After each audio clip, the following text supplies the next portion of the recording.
Nagdangat sa 2,160,000 ang balor sa ngalit nga ginbilin sa sunog sa anom ka boarding houses kag isa ka balay sa barangay San Nicolas La Paz sa Iloilo City. Alas 4:15 sa ngapon kag napalong alas 5:24 sa ngapon Pebrero 18, 2024.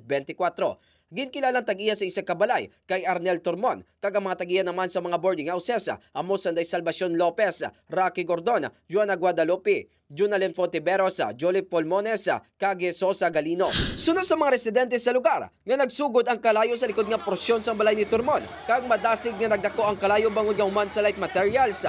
Dugang pa sa mga residente sa lugar nga posible sirado man ang fire exit sa ikatlo nga panalgad sa isa ka boarding house matapos nga wala makaluwas ang duwa ka biktima kag nasunog ang ilang nga lawas. Lebloan nga apektado sa sunog ang pulo ka pamilya nga ginkalakipan sing hindi magdubo sa 163 ka mga individual sa balita nagikan sa distrito sa La Paz.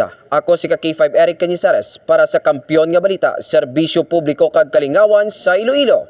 K5 News FM. This news is brought to you by, do you feel tired all the time? Do you have frequent infections? Do you have always cold? It's a sign of low immune system. Boost your immune system with Clinica D3 Bio, antibacterial, natural antioxidant, immune system booster. Clinica D3 Bio has vitamin D3, lauric acid, and monolurine to fight against all viruses. Try Clinica Vitamin D3 with Coccus nocifera.